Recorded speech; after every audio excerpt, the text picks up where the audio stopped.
Morning friends, मैं प्रियंका कुमारी। आज मैं आप लोगों को बीएड फर्स्ट सेमेस्टर का टीचिंग एंड लर्निंग में से टीम टीचिंग के बारे में आज मैं आप लोगों को पढ़ाने जा रही हूँ।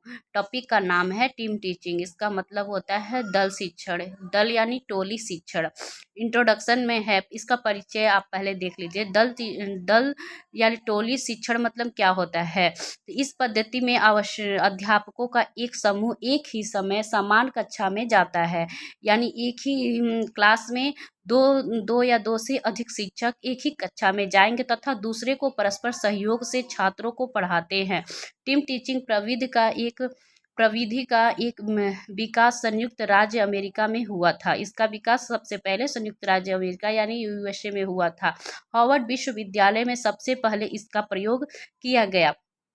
टीम टीचिंग का प्रयोग द्वितीय विश्व युद्ध के समय सेना को प्रशिक्षण देने के लिए किया गया था। सबसे पहले द्वितीय विश्व युद्ध के समय सेना में प्रशिक्षण देने के लिए किया गया था। यानी द्वितीय विश्व युद्ध कब हुआ था, तो आपको याद होगा कि 1939 से लेकर 1945 में हुआ था। उसी समय इसका प्रयोग सबसे पहले किया गया था। टीम टीचिंग का मुख्य उद्देश्य शिक्षण अधिगम प्रक्रिया को टीचिंग लर्निंग प्रोसेस को प्रभावशाली बनाता है। इस पद्धति के द्वारा छात्रों को प्रभावशाली शिक्षण प्रदान किया जाता है। अब आइए इसका हम डिफिनेशन देख लेते हैं। आपने उसका परिभाषा देख लिया था कि यानी कई सारे शिक्षक एक ही समय में एक ही कक्षा में जाएंगे और अधिक से अधिक छात्रों को अलग अलग तरीके से पढ़ाने और समझाने की कोशिश करेंगे।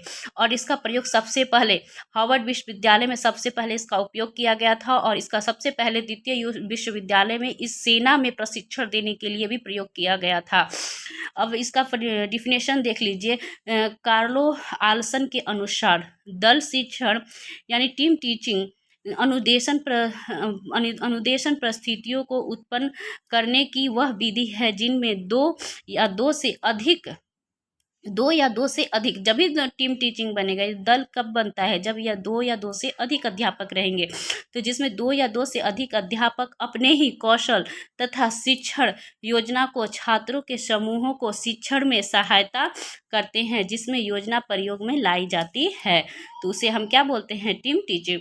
अब आइए डेविड वार्विक के अनुसार देख लीजिए। टीम टीचिंग में कई शिक्षण अपने स्रोतों, रिसोर्सों, अभिरुचियों यानी इंटरेस्ट को और दक्षताओं को, एक्सपीरियंसेस को एकत्रित करते हैं और छात्रों की आवश्यकता के अनुसार शिक्षकों की एक टोली प्रस्तुत की जाती है। वे विद्यालयों की सुविधाओं को समुचित उपयोग करते हैं।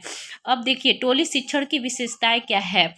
कैरेक्टरिस्टिक ऑफ टीम टीचिंग, तो पहला है टोली शिक्षण में शिक्षण का सामूहिक उत्तरदायित्व होता है। टोली शिक्षण में शिक्षण का सामूहिक उत्तरदायित्व होता है।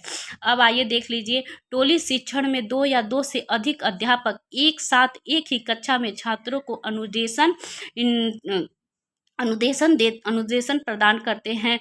फिर आगे देख लीजिए। टीम शिक्षण व्यवस्था के अंतर्गत अनुदेशन पूरी तरह से पहले नियंत्रित तथा व्यवस्थित होता है। टीम शिक्षण में विषय वस्तु को स्पष्ट करने के लिए दृश्य सामग्रियों का प्रयोग किया जाता है।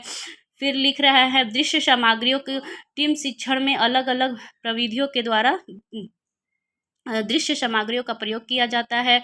टीटी के द्वारा अध्यापकों को परस्पर सहकारिता और सहयोग की भावनाएं विकसित होती है। टोली शिक्षण में छात्रों को विभिन्न क्षेत्रों और टोलियों पर अधिक से अधिक ज्ञान प्रदान किया जाता है। इस शिक्षण में आवश्यकता पड़ने पर विद्यालयों को बाहर से अनुभवी अध्यापकों और विशेषज्ञों की सहायता और सहयोग की भी आवश्यकता होती है। इस शिक्षण में समूह को अपनी आवश्यकताओं, अपनी योग्यताओं और क्षमताओं तथा रुचियों के अनुसार कार्यों करने के अधिक अवसर प्रदान किए जाते हैं। आइए फिर देखते हैं टीम शिक्षण के प्रकार। टाइप ऑफ टीम टीचिंग, यानी कितने प्रकार के होते हैं टीम शिक्षण। आइए पहला है, देखिए एक ही संख्या में शिक्षकों का दल। एक ही संख्या में एक से अधिक शिक्षकों का दल विभिन्न विषयों को विभिन्न विषयों के शिक्षक की एक टीम बनाई जाती है। उस टीम का उपयोग शिक्षण संस्थान में किया जाता है और विषय शिक्षण को प्रोत्साहित किया जाता है, जैसे बीएड, एमएड, सोशियोलॉजी इत्यादि। यानी एक ही सब्जेक्ट के अलग अलग शिक्षक होते हैं, यानी एक ही सब्जेक्ट के टीचर रहेंगे और अलग अलग रहेंगे। फिर लिखा है एक ही संस्था के विभिन्न विभागों का शिक्षकों का दल। अब आइए आगे देखते हैं। लिखा है एक ही विभाग के शिक्षकों का दल, एक ही विभाग के शिक्षकों का दल। इस प्रकार का वर्गीकरण माध्यमिक तथा माध्यमिक कक्षाओं के लिए किया जाता है। यह तभी संभव है जब विभाग में एक से अधिक शिक्षक उपलब्ध हों। फिर थर्ड है विभिन्न संस्थाओं के विषय के शिक्षकों का दल। इस प्रकार के शिक्षण संस्थानों में अन्य संस्थानों के विशेषज्ञों के भी टीम में शामिल होने के लिए आमंत्रित किया जाता है। ऐसी टीम की व्यवस्था हर स्तर पर की जा सकती है। प्रत्येक विषय के लिए इस सतह के दल शिक्षण का प्रावधान बहुत आसानी से किया जा सकता है। अब step of team teaching, team शिक्षण के स्तर। पहला है योजना बनाना। टोली शिक्षण के अवधारणा क्या होगी? इनको लागू करने के लिए प्रत्येक टीम के सदस्यों की जिम्मेदारियां, शिक्षकों की इनकी भूमिकाओं, रिकॉर्ड बनाने, संचार रणनीति और टीम के काम के बारे में भी बताया जाना चाहिए। विषय वस्तु की रूपरेखा तैयार करना, दृश्य श्रव्य साधनों का निर्माण करना है। दूसरा है व्यवस्था करना। लिख रहा है इस चरण में प्रत्येक अध्यापक को अपने अपने कार्यों को उत्तरदायित्व निभाना होता है। प्रत्येक शिक्षण को अपना कार्य प्रथम चरण में बनाई गई योजनाओं के अनुरूप करना पड़ता है। फिर तीसरा है परिणामों का मूल्यांकन, यानी जो भी परिणाम हुआ उसका मूल्यांकन करना। यह मूल्यांकन प्रथम चरण में बनाई गई योजनाओं के अनुरूप होता है। मूल्यांकन में लिखित और मौखिक विधियों का प्रयोग किया जाता है। मूल्यांकन करने पर अध्यापकों के यह जानकारी प्राप्त होता है कि छात्रों ने विषय वस्तु का कितना अधिगम किया है, इनके व्यवहार में कितना परिवर्तन हुआ है। यानी लास्ट में आपको मूल्यांकन जरूर करना है। सारे टीचर करते हैं, लिखित और मौखिक दोनों तरह का मूल्यांकन करेंगे। और मूल्यांकन में भी अलग अलग तरह का मूल्यांकन, समेटिव और फॉर्मेटिव दोनों तरीके से मूल्यांकन हमारे टीचर करेंगे। फिर लिखा है टीम टीचर के लाभ। लाभ क्या होता है टीम टीचिंग से? तो मेरिट ऑफ टीम टीचिंग। पहला है टीम शिक्षण को प्रभावशाली और गुणात्मक शिक्षण प्रदान किया जाता है। फिर लिख रहा है दूसरा है टीम शिक्षण के माध्यम से अध्यापक अपनी व्यवस्थापिका कुशलताओं को और विकसित कर सकते हैं। यानी एक टीचर रहेगा तो ज़्यादा अपनी व्यवस्था को एक्टिव नहीं कर सकता है, यानी दो से अधिक टीचर रहेंगे तो उस क्लास को और इंटरेक्टिव कर सकते हैं, अट्रैक्टिव कर सकते हैं, और बच्चे भी एक्टिव रहेंगे कि आज कुछ पढ़ाया गया तो कल कुछ और पढ़ाया जाएगा। फिर लिख रहा है कक्षा में अनुशासनहीनता की समस्या का सामना अध्यापक को नहीं करना पड़ता। यानी जब क्लास में ज़्यादा बच्चे रहेंगे और दो से अधिक टीचर भी रहेंगे तो टीचर से हर तरफ टीचर का नज़र रहेगा तो क्लास में जो डिसिप्लिन बना ही रहेगा।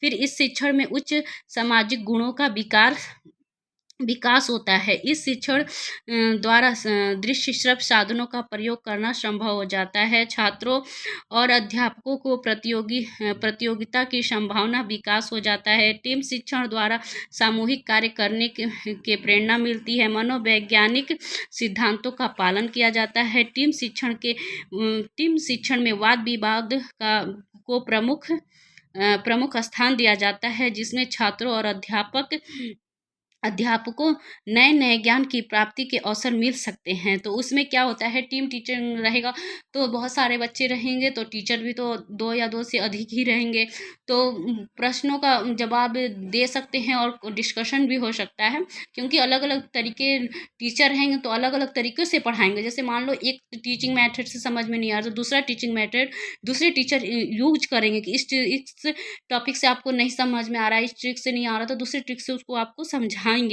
फिर लिख रहे हैं टीम शिक्षण द्वारा प्रेरणादायक विषय कक्षा में उत्तम प्रकार से पढ़ाया जा सके। फिर लिखा है टीम टीचिंग की सीमाएं। अब सीमाएं क्या है देख लीजिए। व्यक्तिगत विभिन्नताओं के कारण टोली शिक्षण में कठिनाई उत्पन्न होती है। फिर लिख रहा है दूसरा, टीम शिक्षण में पहले से तैयारी करनी पड़ती है। अगर टीम का कोई भी एक सदस्य अनुपस्थित हो जाता है तो टोली टीम शिक्षण में बाधा उत्पन्न हो जाती है। अब जैसे मान लो एक टीचर तीन टीचर मान लो एक क्लास को अटेंड करते हैं, तीनों टीचर का अलग अलग वर्क है, अलग अलग ड्यूटी अलग अलग टीचर करते हैं। एक टीचर पढ़ाने का काम करते हैं तो दूसरा टीचर राउंड लेते हैं, तीसरा टीचर कॉपी को चेक करते हैं। मान लो सपोज डेट कल को एक टीचर अब्सेंट हो गए, पढ़ाने वाले टीचर अब्सेंट हो गए, उनका आज ड्यूटी था पढ़ाना और वो नहीं आएंगे तो क्लास डिस्टर्ब हो जाता है। तो वही लिख रहा है कि एक टीचर भी अनुपस्थित हो जाते हैं तो हमारी टोली शिक्षण में बाधा उत्पन्न हो जाती है। टीम शिक्षण में विद्यालय प्रबंधक पर अतिरिक्त आर्थिक बोझ बढ़ता है। फिर लिख रहा है टीम शिक्षण के लिए विद्यालय परिस्थितियों में अतिरिक्त व्यवस्थाएं एवं धन की आवश्यकता पड़ती है।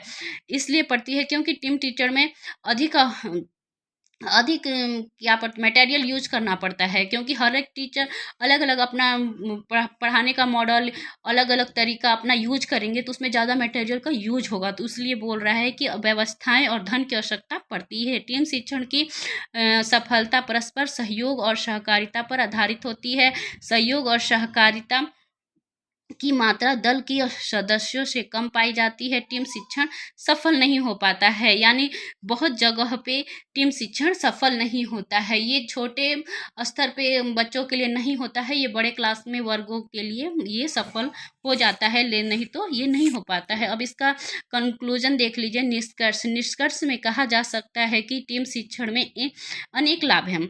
कुछ विषयों के लिए प्रभावशाली सिद्ध होता है। दृश्य शब्द साधनों का प्रयोग करके शिक्षण को रोचक बनाई जा सकती है। छात्र अध्यापक के मध्य अधिक निकट संबंध स्थापित करते हैं। साथ ही साथ इसकी कुछ सीमाएं हैं। तो आज मैं आप लोगों को टीम टीचिंग पढ़ाई हूँ, तो आप लोग इसको एक बार देख लीजिएगा। बीएड फर्स्ट सेमेस्टर का है, टीचिंग एंड लर्निंग सब्जेक्ट। तो हमारा पूरा वीडियो देखने के लिए थैंक यू, धन्यवाद। और कोई भी प्रॉब्लम होती है तो आप कमेंट के द्वारा पूछ सकते हैं। इसमें जो भी समझ में ना आ रहा हो तो आप मेरे से पूछ सकते हो।